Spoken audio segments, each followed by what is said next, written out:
Hey yo, I'm Hand Lex and I'm back with Deckademics DJing Production School and Gear Supply. Today we're taking a look at an entry-level option in Pioneer DJ's new REV line of controllers. This is the REV1, and the spec sheet on this thing is pretty impressive.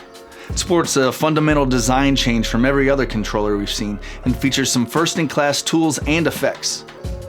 Which all sounds really nice, so let's just dive in and see how it performs. On the Pioneer DJ controller roster, the REV1 is set to replace the SB3 as their entry-priced unit for Serato DJ Lite and DJ Pro, with the SR2 being the next step up in price and build quality. Design-wise, the pitch faders have been relocated to the top of the board, a la the turntable layout colloquially called battle style. Also, the pad and effect sections are laid out in the center of the board like the Pioneer DJM S series of mixers.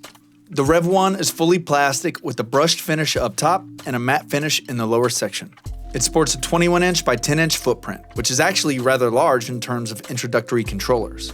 The upside is the larger size makes the whole experience of using it feel more professional and less toy-like. But the downside means you'll be forced to get a case if you want it protected in travel, as most bags just aren't 21 inches deep.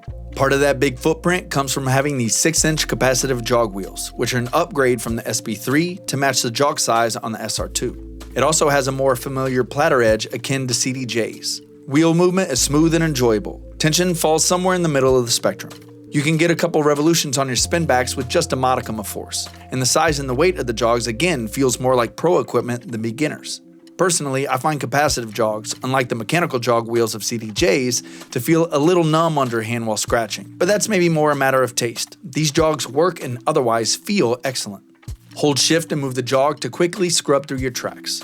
Below the jogs are play and temporary cue buttons. Pressing Shift plus Play returns to the temp cue and starts playback. Shift plus Q returns it to the beginning of the track if it's not already, or loads the previous track in your active crate if it is.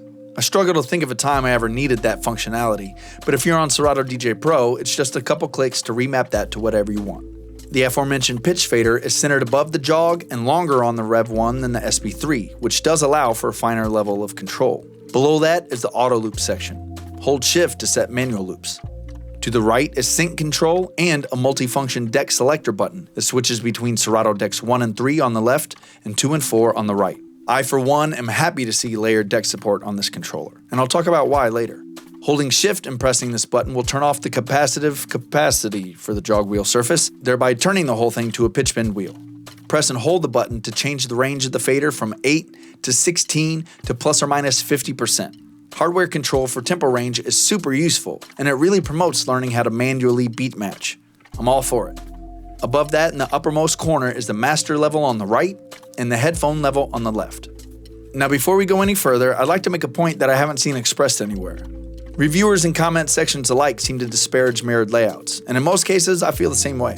Yet with the exception of the play and cue buttons, this entire board is a mirrored layout, and it's completely intuitive, which is often the big gripe against most mirrored designs. This is accomplished because the decks and mixer are basically symmetrical in and of themselves, which only works when the pitch fader is centered in the player section. That, to me, is a +1 for the battle style layout.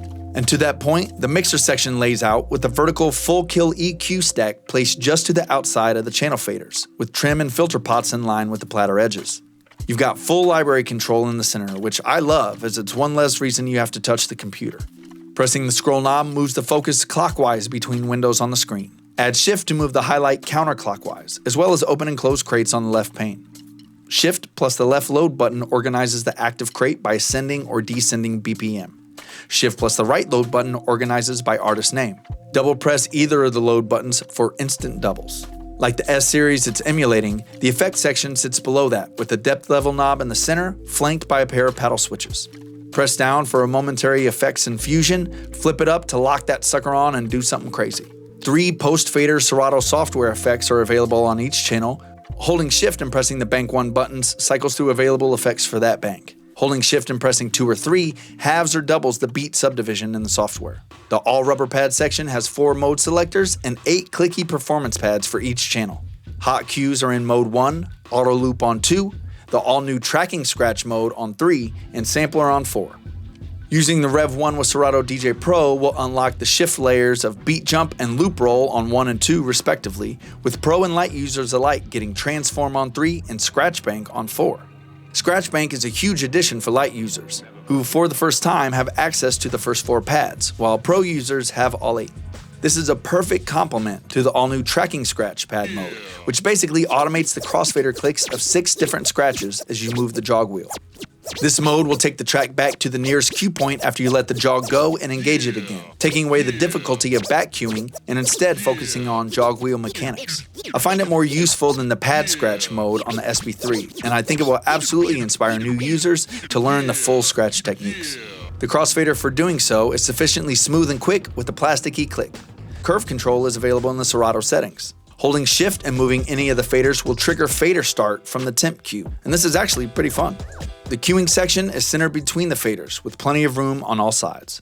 The channel faders have a fair amount of resistance to them out of the box, and though I imagine they could loosen up after a bit of extended use, that tension really helps the whole experience of playing on this controller exceed the expectations of beginner gear. Where it completely meets entry-level controller expectations is in build quality and input-output connections. Faders and pots have substantial wiggle, but that's kind of to be expected at this price point, and frankly, I'd be more surprised if they didn't. As far as QC goes, the capacitive top on my left jog is slightly off-center. I can feel it, and I can also see it when cueing. But regardless of what my occasionally Type A inner voice yells at me, this ever so slightly misaligned sticker placement doesn't actually affect anything. Around back, there's a single pair of RCA jack master outputs, 1 USB connection, and an unbalanced 1/4-inch mic in with volume control. Many of you will be excited to learn the mic is now routed through the software instead of the master output like it was on the DDJ-400. This is a huge improvement, especially for live streaming DJs that want to capture mic audio through the USB instead of having to run the master output through an interface first. Up front is the 1/8-inch headphone connection, and while it's never too early to teach new DJs to keep that thing on them, a 1/4-inch headphone out is an optional mission that actually kind of makes sense for this product.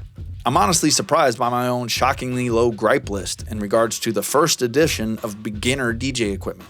I could get picky and say I don't care for the look of black pads with that ring printed around them, and since I color code my cue points, I highly value RGB backlit pads. But anything Pioneer DJ can do differently with a Mark II version of the REV1 is probably enough of an improvement and price increase to just call the unit a REV3 or a REV5. Of course, I'm speculating on the future, but there are plenty of numbers between 1 and REV7. And probably sooner than I care to believe, there's going to be a whole generation of talented selectors that will call this their introduction to DJing. Now, consider for a moment that the REV1 has features and technology that the DJ community wished for as recently as the S9 release, which was a $1,500 mixer that came out less than 10 years ago. This is an entry-level controller, but it's fully kitted. It's got great feeling jog wheels with full loop, tempo, and effects control, and library control, with 8 pads per channel and scratch bank, and it's bus powered, and it's class compliant, and it's $260. It's hard not to feel some kind of way about that. I mean, for not much more than the cost of my first mixer, which was essentially $125 garbage, DJs today have the capability to make and play music in ways I couldn't imagine possible back when I started. And feel free to make your case about the following room temperature take down in the comments section, but most DJs don't actually use anything else than what's on this board. That's less of a dig on the current state of DJing than it is a kudos to Pioneer DJ for nailing it. Because the REV1 can be a lot of different things to a lot of different DJs. It's a sketch pad for ideas, for routine creation, for playlist building, for listening to new music, and for learning how to DJ. It's a really good tool because it's competent in every task it tries to accomplish. It doesn't feel like scratching or juggling on turntables, but it is functionally everything you need without anything you don't. And every action functionally transfers to pro Pioneer DJ gear. Even the split deck feature. See, I don't find the way that it's integrated here to be particularly valuable to my style of mixing, but having it accessible on introductory gear like this will encourage its use simply because it's there. And while I find it personally much more difficult to mix between layers and scratch watching the waveforms on screen instead of using markers on the jogs, I already know there's a whole generation of DJs that don't have that disposition at all. And because they're already used to it, adding a layer to toggle between is probably second nature. When they step up to pro Pioneer DJ gear, the REV1 will have taught them everything that they needed to know, and they're going to be bringing a whole new set of skills with them when they do. Now, when I'm done reviewing the gear here, typically it goes up as a demo unit in the school or an open box sale in the shop. And that's that. But not this one, because I'm buying this one. Hit up Deckademics.com/shop to copy your own REV1 and take a peek at all the DJ and production equipment we carry.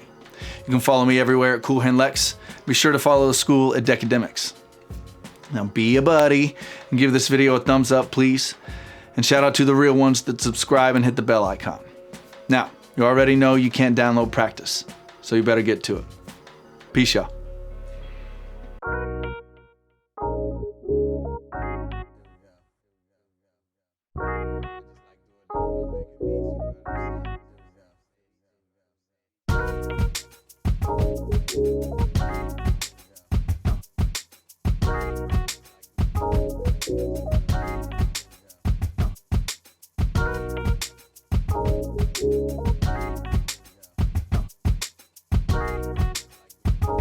Thank you.